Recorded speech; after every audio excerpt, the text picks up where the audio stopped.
এবার এলান হয়ে গেল এই দেশের মধ্যে দুইটা সন্তান থাকে, এই দুইটা সন্তানকে কে পারবা দইরা আনতে? একজন দাঁড়ায় গেছে যার নাম হলো হারেস। হারেসে কয় আমি আইনা দিব। এরপরে ইবনে জিয়াদ কয় যদি তোমরা দইরা আইনা দিতে পারো এমন স্বর্ণ মুদ্রা উপহার দিব। এবার হারেসে তার রাতের বেলা তালাশ করে কোনোভাবে পায় না। সকাল বেলা হয়ে গেল, এবার সন্তান দুইটা বাড়িওয়ালার ডাক দিয়ে কয় ও বাড়িওয়ালা গো, প্রতিদিন আমার আব্বা সকালে জামরার নাস্তা করছে কিনা খবর নিত, আমার আব্বা দিয়ে আয় না। ওরা কি আমার আব্বারে মাইরা ফালাইছে নাকি? তোদের আব্বার ওরা মাইরা ফালাইছে।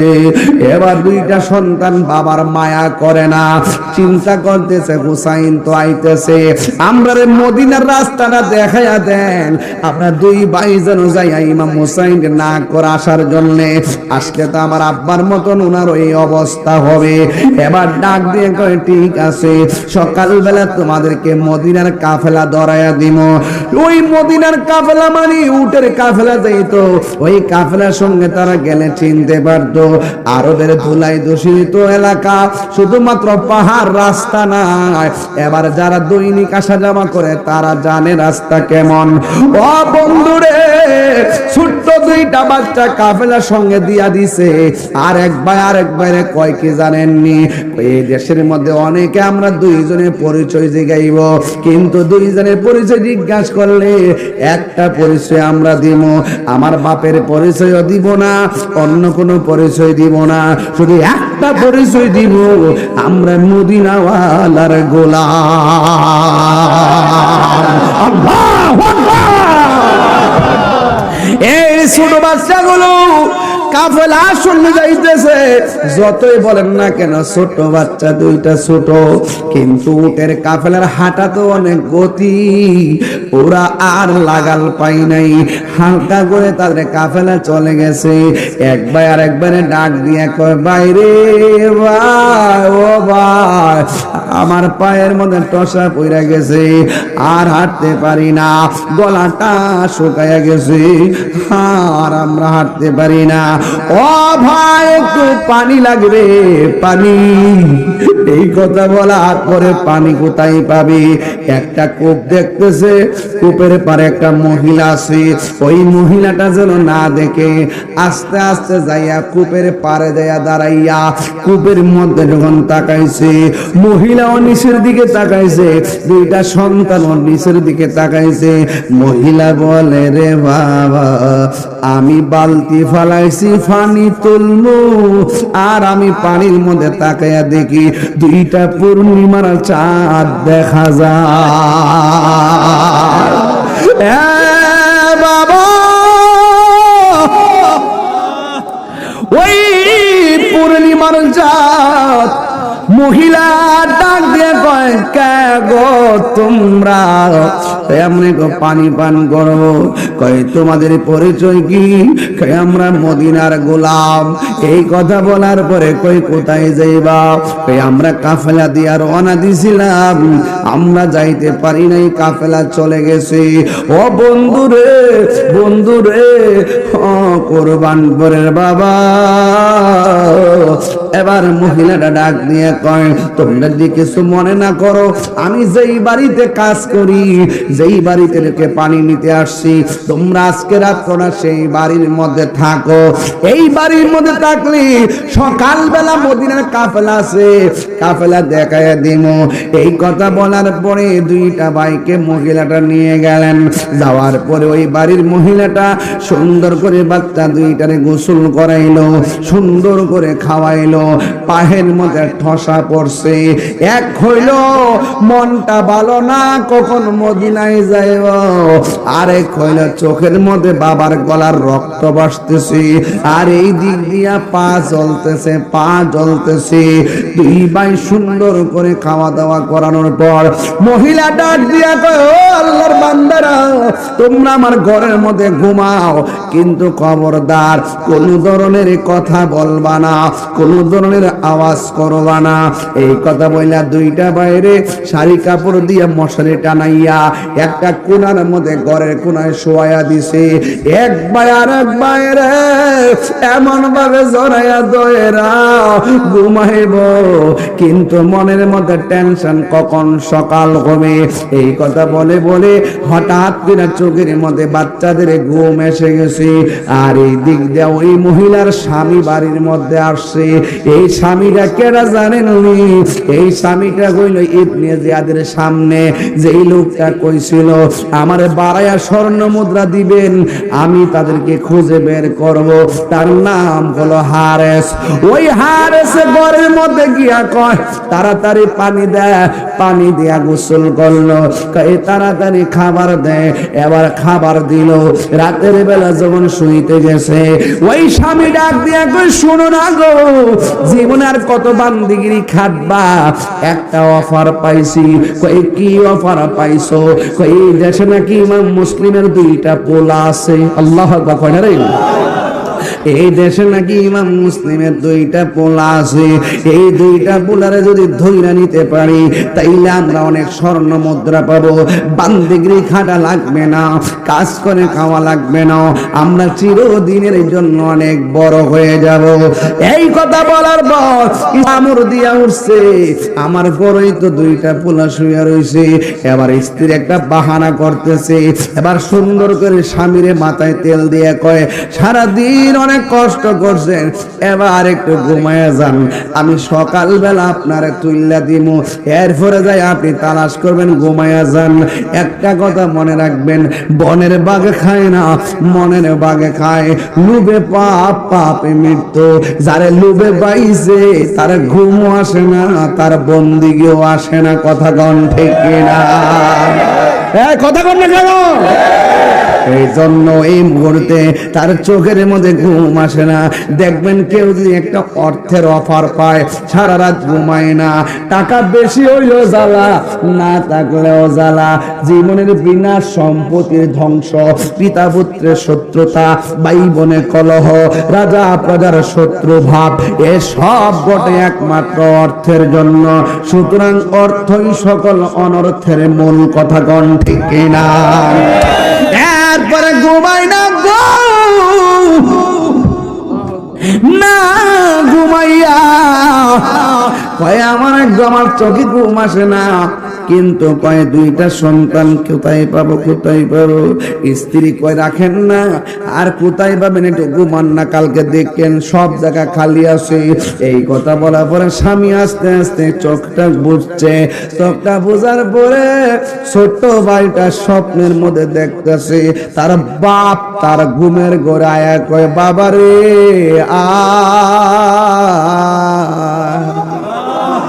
গলা কাটা, গলা কাটা। বাবার চেহারাটা যখন দেখছে ছোট ভাই বাচ্চাটা আজ চিল্লাম দিয়া ঘুম থেকে উঠে গেছে, বড় ভাইটা জড়াইয়া ধরলো। এই মুহূর্তে তখন ওই লোকটা হারেছে, ডাক দিয়া কই কি ব্যাপার? আমার ঘরের মধ্যে দিয়ে বাচ্চার আওয়াজ শোনা যায়, কোথায় থেকে আওয়াজ আসলো? ওই স্ত্রী ডাক দিয়া কয় মনে হয় বাইরে থেকে আওয়াজ আসছে। এবার সে লাফ মাইরা উঠে গেছে, বাহিরে খুঁজে কোনো আওয়াজ নাই, ঘরের কোনায় খুঁজে কোনো মানুষ নাই। হঠাৎ করে দেখে শাড়ি কাপড়ে মশারি বানায় রাখছে, এমন মশারি কখনো ছিল না। হঠাৎ করে যখন চাদরটা টান দিছে দেখতেছে একটা সন্তান আরেকটা সন্তানরে জড়ায়া ধরে কবুতরের বাচ্চার মতন কাঁদতেছে কাঁদতেছে। এই কথা বলার পরে চুলের মধ্যে ধরছে। ছোট ভাইটা ডাক দিয়া কো বড় ভাই,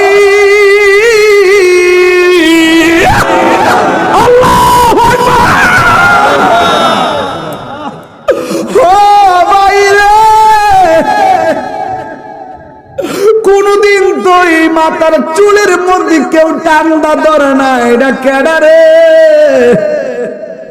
আমার মা দিয়ে আমরা চুলের মধ্যে আঙ্গুল দিয়া চিরুনি বানায় আশ্রয় দিছে। এ কোন দেশে আইলাম? আমার মাথার চুলের মধ্যে এত জোরে টান দিল কেডারে? দেখে ওই মহিলার স্বামী টান দিয়ে খেসরায় বাইরে কইরা পাইছি পাইছি যদি জিন্দা নেই মানুষ দেইকা জোরে লইয়া যাইব মাইরা নিয়া জমা দিয়া অর্থ নিয়ামো ডাক দিয়া বলে তোমাদের কি আমি খুঁজতেছি কই কেন খুঁজতেছেন কই তোমরা রে এখন দইরা নিমু কই কোথায় নিবেন কই তোর বাপ গেছে যেই দিকে তোরা যাবে সেই দিকে ছোট বাচ্চারা বুঝা ফেলাই যে ও বড় ভাই মনে হয় আমরা রে ছাড়তো না রে মনে হয় আমরা রে মাইরা ফেলাইব এই কথা বলার পরে বড় ভাইটা বুদ্ধি করে ডাক দিয়ে কয় আমরা রে কেন খুঁজতেছেন কই তোমরা রে জমা দিতে পারলে অনেক স্বর্ণ মুদ্রা পাবো কই অসুবিধা নাই আমরা শুধুমাত্র জমা কেন প্রয়োজনে আমার বাপকে যেমনে মারছেন এমন ভাবে আমরা মাইরা ফেলান কিন্তু আমাদের কোনো অসুবিধা নাই তবে আমরা একটা দাবি আছে কই কি দাবি আছে কয় আমরা এক হুসাইনের কাছে যাবো উনার আব্বা সিঁড়ি পাঠাইছে উনি যদি আইসা পড়ে আমরা বাপের মতন আর আমরা মতন যদি উনার গলা থেকে রক্ত ঝরে আমরা বাপ পোলা হাসরের মাঠে আমরা আসামি হয়ে যাবো আসামি হয়ে যাবো একটা বার সুযোগ দেন আমরা যাই হুসাইনের না করি যেন এই দেশের মধ্যে না আসে কারণ এই দেশের মানুষের চেহারা যেমন মন ভিন্ন এরা মুনাফিক এদের সামনে জীবন দেওয়া যায় কিন্তু ঈমান দেওয়া যায় না কথা বলেন বাজান ঠিক কিনা এই মুহূর্তে ওই লোকটা তো লোভের মধ্যে পড়ে গেছে যারা লোভে পড়ে যায় ভালো কথা ভালো লাগে না বুড়া কথাও বোঝে না এদের একটাই কথা অর্থ লাগবে মাল লাগবে ফালাইয়া দে এবার হাতের মধ্যে তলোয়ার নিয়ে কয় ফালাইয়া দিমু বেশি কথা বললে সবাই কইরা ফালামো ধাক্কা মাইরা মাটির মধ্যে ফালাইয়া দিছে এবার ছোট ভাইটা ডাক দিয়ে কয় আপনি কি সত্যি আমরা মাইরা ফালাবেন কয় হ্যাঁ মাইরা ফালামো যদি আমার কথা না মানো মাইরা ফালামো এই কথা বলার পর ধাক্কা মাইরা ফেলে দেওয়ার পর যেমন বাপ তেমন সন্তান দুইটা ডাক দিয়া কয় আমরা মারবেন কোনো অসুবিধা নাই তবে মরার আগে আমরা দুই বাইরে 2 রাকাত নামাজ পড়ার সুযোগ দেন দেখছেন নি ইমাম মুসলিমে কয় 2 রাকাত নামাজ পড়ার সুযোগ দেন এবার ইমাম মুসলিমের 2 পোলা একটার নাম মোহাম্মদ আর একটার নাম ইব্রাহিম এরাও কো 2 রাকাত নামাজ পড়ার সুযোগ দেন কারবালার ঘটনা যদি শুনেন দেখবেন ইমাম হুসাইনও বলছিলেন আমারে মাইরা ফালা অসুবিধা নাই তবে আমার 2 রাকাত নামাজ পড়ার সুযোগ দাও ইমাম মুসলিমও 2 রাকাত নামাজ ইমাম মুসলিমের 2 পোলাও 2 রাকাত নামাজ ইমাম হুসাইনও কারবালার ময়দানে 2 রাকাত নামাজ কেন ইনি 2 রাকাত নামাজ পড়া বুঝায়া গেছে এই মাঠে এদেরও নামাজ আছে আমারও নামাজ আছে এই মাঠে এদেরও একামত আছে আমারও একামত আছে এই মাঠে এদেরও ওযু আছে আমারও ওযু আছে এরা হইলো মুনাফিক নামাজি আমি হইলাম মদিনাওয়ালার প্রেমের নামাজি কথা বলেন না ঠিক কিনা সেই দিন থেকে 2টা ভাগ হয়ে গেছে একদল নামাজ পড়িয়া বেঈমান আর একদল নামাজ পড়িয়া মুমিন কথা কোন ঠিক কিনা গান ওরে কথা তো অনেক লম্বা হয়ে যায় আর 10-12 মিনিট সময় দিন এখান থেকে আমি চট্টগ্রাম চলে যাব কিন্তু বেশি লম্বা নয় ডাইরেক্ট বোঝাইয়া দেয়া যাইতেছে টাইম ওয়াজ করে যাচ্ছি একটা কথা মনে রাখবেন ছোট্ট 2টা পোলা মাটির মধ্যে শোয়া দিছি এখন 2 জনকে তুই একসাথে জবাই করা যায় না এবার 2 ভাই নামাজ পড়া এবার নবীর কালিমা পড়া রেডি হয়ে গেছে দুনিয়া থেকে বিদায় হয়ে যাবে ও বন্ধুরে